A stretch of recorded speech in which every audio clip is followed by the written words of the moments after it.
Selamat pagi anak-anak. Kalian hari ini? Oke. Hari ini sebelum kita belajar, kita mulai dengan doa. Giliran siapa yang berdoa? Gabi. Oke deh, sini deh.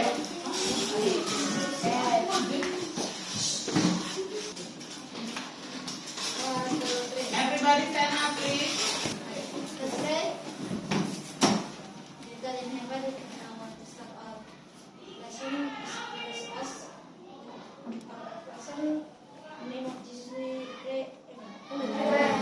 Akan belajar coding kembali, tapi sebelumnya Memo absen dulu. Memo lihat siapa teman-temanmu yang tidak hadir hari ini. Abraham, Alena, Belva, Bianca, Boy, Hello, Lesson, Ma'am. Catherine, Christian, Kenzie, Darren, Denzo Aiden, Kenzo Reza, Lafri, Lukas, Manuel, Melky, Michelle, Musa, Nofril, Leo, Randy, Deron, Tere, Willy, Gracio, Lafril. Oke, hadir semua ya hari ini ya. Oke, kita masuk ke pembelajaran coding. Lihat semua ke depan. Coding dan kecerdasan artifisial. Apa tujuan kita belajar ini? Yang pertama, supaya kamu bisa berpikir komputasional. Apa itu? Menciptakan solusi yang logis, sistematis, kritis, analitis, dan kreatif. Yang kedua, pengelolaan data. Supaya kamu terampil mengelola dan memanfaatkan data. Jadi gak cuma asal ngomong, kasih hoax. Ada data untuk membuat sesuatu membuat. Lalu literasi digital. Jadi warga negara yang digital, literate, produktif, dan beretika. Lalu berkarya dengan coding dan AI. Kemudian berpikir komputasional itu apa sih? Nah, nih. Didefinisikan oleh Wing 2006, keterampilan pola pikir dasar yang dapat diterapkan secara universal, tidak terbatas pada ilmuwan komputer. Ya, ini meningkatkan kemampuan analitik seorang dan dapat mengarah pada tindakan komputasi yang mencakup penerapan praktik teknologi yang pemrograman. Jadi kamu saat mengambil suatu keputusan dalam hidupmu itu bisa kayak komputer kan bisa gampang kan? Mau cari sesuatu kamu tinggal masukin kata apa? Kata kunci ke komputer lalu masalahmu terselesaikan. Contohnya si Siga 005 Balikpapan Selatan, dia tinggal masukin FT 005 Balikpapan Selatan. Maka langsung apa? Langsung keluar itu di komputernya, itu terletak di jalan ini segala macam. Nah, supaya kamu bisa mempunyai tindakan komputasional dalam mengambil keputusan, kamu bisa praktis seperti kamu sedang memprogram komputer. Oke, ada 4 pilarnya berpikir komputasional. Apa saja? Yang pertama, dekomposisi. Apa itu dekomposisi? Lihat ini gambar apa nih? Puzzle itu untuk diapain? Disusun. Setelah disusun jadi apa? Jadi satu gambar yang utuh. Sebelum dia menjadi gambar yang utuh, dia ada pecahan-pecahan kecil. Nah, dekomposisi itu adalah proses memecahkan masalah yang besar, kamu buat jadi bagian-bagian kecil. Supaya apa? Supaya mudah kamu kelola. Sehingga sistematis dan bisa kamu pecahkan. Ada masalah besar, buat aja jadi kecil. Contohnya ngapain saat kamu mau memasak? Mau memasak, buat langkah-langkah yang kecil. Saya ini mau masak nasi goreng. Ya, mau masak nasi goreng, apa yang saya lakukan terlebih dahulu? Yang pertama tentunya siapin nasinya, terus siapin kecapnya, siapin bawangnya. Iya, bumbunya apa aja? Ya tadi pisahin dulu bumbunya. Saya mau nasi goreng ekstra pedas, maka kamu siapin apa? Lombok rawit, pakai lada lagi. Mau pakai nasi goreng spesial, siapin telurnya. Nasi gorengnya 1 piring, telurnya berapa? Telurnya berapa dikasih nasi goreng spesial? 3 telurnya. Nasi cuma sepiring, telur 3, 1, 2, 3. Lagi apa lagi? Bawang pre. Dikasih bawang pre biar wangi. Apa lagi? Dikasih bakso lagi banyak. Jadi masalah membuat nasi goreng yang besar tadi supaya bisa kamu selesaikan, saya mau nasi goreng bentuk ini, kamu percaya dulu, oh hanya itu ada yang kurang loh masuk nasi goreng, apalagi minyak. Namanya juga nasi goreng, mau goreng pakai air, iya nasi goreng sehat ya kan. Jadi kamu percaya dulu, oh saya butuh nasinya, oke masalah nasi selesai, saya siapin. Supaya nasi goreng yang bisa terjadi, saya butuh bumbunya, siapin dulu. Bumbunya apa? Bawang putih, bawang merah, bawang goreng, lada, kalau mau super pedas, siapin cabenya. Saya butuh toppingnya yang banyak, siapin apa toppingnya tadi? Telur, sosis, ayam, sampai cabai jadi kecil-kecil supaya setelah semua ini, semua yang kecil-kecil ini, lalu digabung jadi satu, jadilah dia satu piring nasi goreng spesial. Itu namanya dekomposisi. Memecahkan masalah kompleks buat jadi bagian-bagian kecil. And then, pengenalan pola. Lihat polanya. Mengidentifikasi kesamaan berulang. Ada masalah nih, setiap mau pergi ke sekolah pasti ada aja yang tinggal, ya kan? Tinggal pulpennya segala macam. Besok mau pergi lagi sekian ke sekolah, ada lagi tinggal topinya. Besok mau pergi lagi ke sekolah, tinggal sepatunya. Nggak bawa sepatu yang lupa. So, lihat pola yang sama. Polanya berulang, kamu persiapkan. Jadi lihat polanya. Mengenali pola-pola yang dapat mengarah pada solusi. Polanya itu berulang. Biar saya mau pergi ke suatu tempat pasti ada aja yang lupa, ya kan? Ada aja yang lupa. Polanya berulang. So, apa solusinya? Apa solusinya? Maka saya harus mempersiapkan sebelumnya. Mengidentifikasi kalau dalam matematika kita bisa lihat pola dalam deret angka, ya. Misalnya ada bilangan, dibuatnya 3, 7, habis itu 11, maka itu adalah baru 3, 7, 11, berikutnya adalah 15. Apa polanya? Kan nggak berulang nih polanya. Polanya tambah 4. Lihat polanya supaya kamu bisa solusi untuk hal berikutnya. Ketiga adalah abstraksi. Apa itu abstraksi? Menyaring informasi yang tidak perlu. Informasi yang tak perlu, udah saring ini kurang perlu. Yang saya pikirkan itu fokus pada yang utamanya aja. Fokus pada yang detail, yang relevan untuk mencari masalah.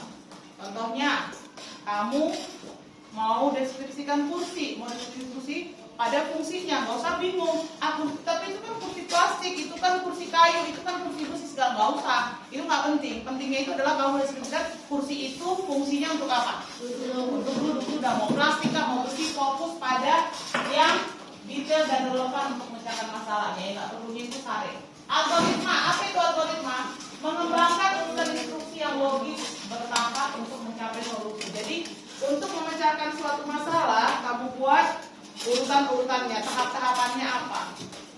Ya, apa langkah kita adalah menyusun langkah logis dan efisien terhadap suatu tempat. Jadi kalian akan menentukan langkah yang logis, yang mana yang logis supaya bisa sampai ke satu tujuannya. Nah, apa tujuannya? Yang pertama, mendefinisikan langkah-langkah sederhana atau perintah yang dapat digunakan robot atau program. Anggap temanmu itu adalah program yang akan kamu perintahkan, untuk dia pergi ke suatu tempat. Maka kalian akan menyusun langkah-langkah kecil apa yang dia ambil supaya dia sampai. Ini tadi masuk ke pilar yang mana? Yang masuk ke pilar mana? Dekomposisi, ya. Dekomposisi untuk menyusunnya itu. Lalu instruksinya harus terperinci dan harus logis, ya. Jadi nanti Mem akan buat kamu mulai dari mana, seorang teman akan menjadi robot dan yang lain akan memprogram temannya itu supaya sampai ke tempat tujuan dengan menentukan langkah-langkah. Oke, dengarkan semuanya, perhatian ke sini.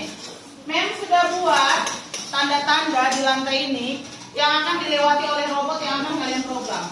Sekarang kalian akan memecahkan langkah-langkah kecil supaya dia bisa sampai. Yang kalian akan lakukan adalah memprogram robotmu dari mana rumah? Ya, dari start dia menuju pasar, lalu dia akan pulang ke rumah dengan membeli sayur-sayuran dimulai dari abjad terakhir sampai ke abjad A. Sudah? Dari abjad terakhir sampai ke abjad A. Balik. Dari mulai abjad Z ke abjad A. Oke, kalian akan susun di sini dan nanti satu orang akan membacakan apa hasil diskusi kalian.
Besar-besar ya, Ren. Suaranya mulai. Maju 3 kotak. Suaranya mulai. Perintah hanya satu. Satu langkah ke kanan. Kanan.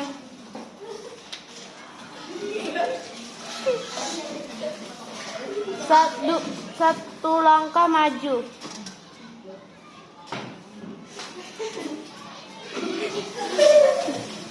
Belok kiri 2 langkah.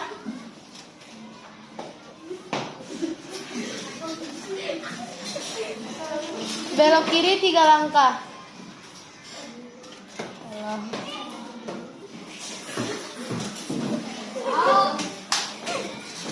Belok kiri 1 langkah.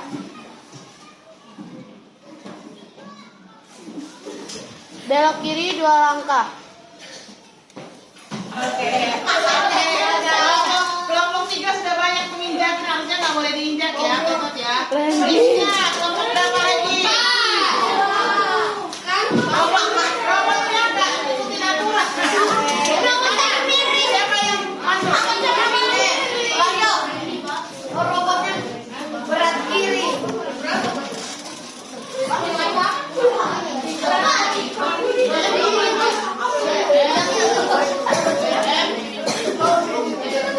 Sini, tengok berat kiri. Kiri ya. Oke, tenang semua. Kita lihat apakah kelompok 4 berhasil memecahkannya. Ayo.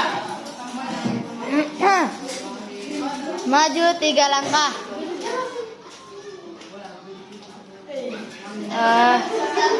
Lalu belok kanan 1 kali.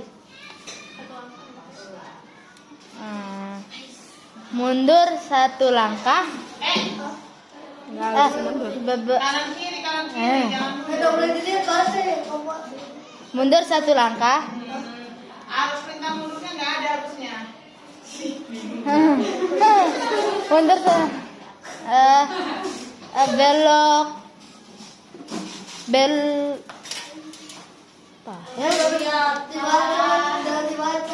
belok kiri 2 langkah.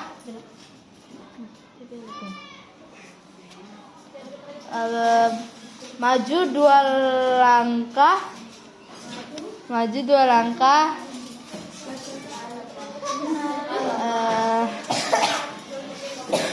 Lalu belok kanan 1 langkah.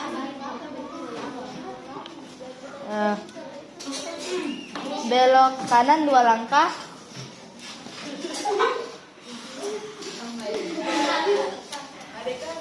Lalu belok kanan 3 langkah. Balik.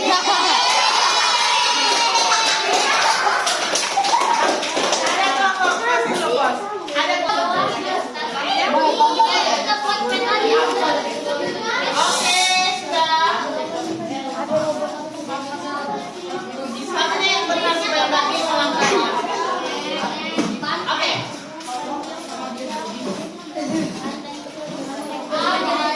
Maju 3. Supaya dia robotnya nggak bingung. Perintahnya cuma 1. Maju 3 balok.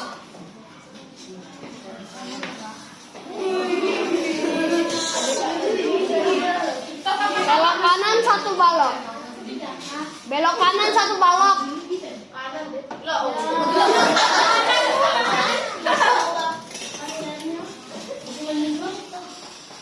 Belok kiri 2 balok.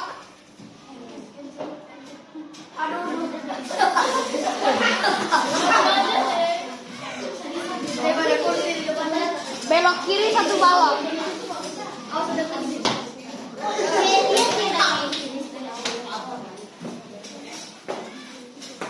Belok kiri maju 1 balok.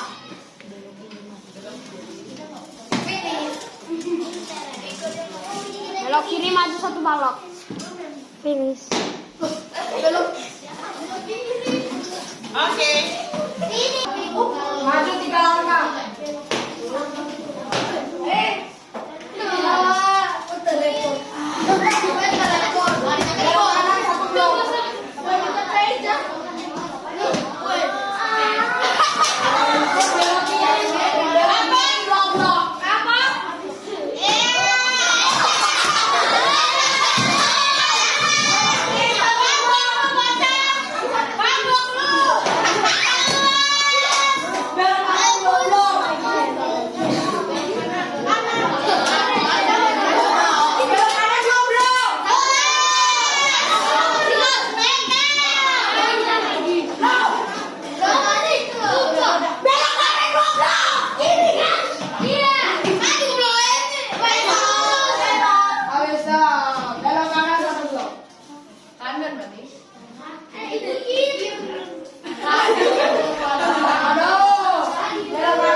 Maju 3 kotak. Belok kanan 1 kotak. Belok kiri 2 kotak. Belok kiri 2 kotak. Oke, terbuka sedikit ya kayak sama tadi posisinya juga kayak gitu kok waktu Mario. Belok kiri 3 kotak.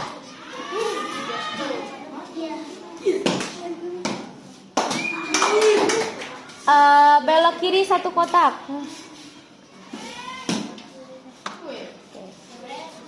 Belok kiri 2 kotak. Belok kanan 2 kotak.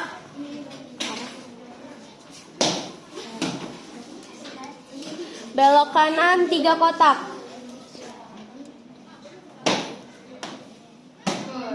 Belok kanan 4 kotak.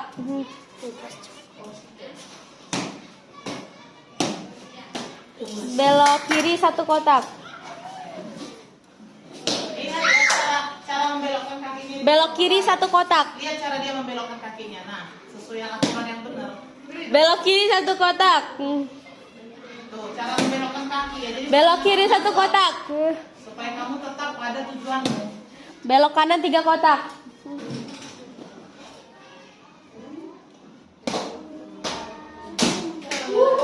Maju 1 kotak. Belok kanan. Belok kanan. Distraction. Belok kanan 4 kotak.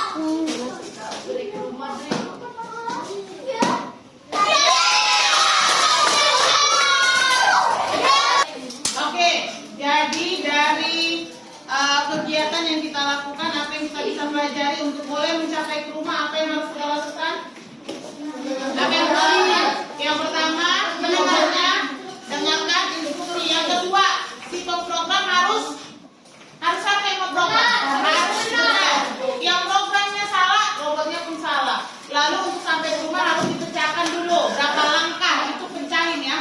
Pecahkan ke kecil-kecil solusinya. Berapa langkah dia harus ambil? Baru ke arah mana? Ke arah mana dia harus berjalan?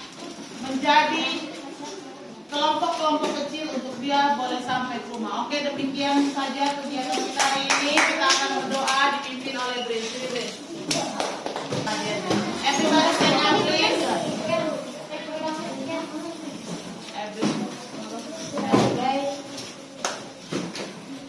Dear God, thank you for our blessing. And now we finish our coding and computational lesson.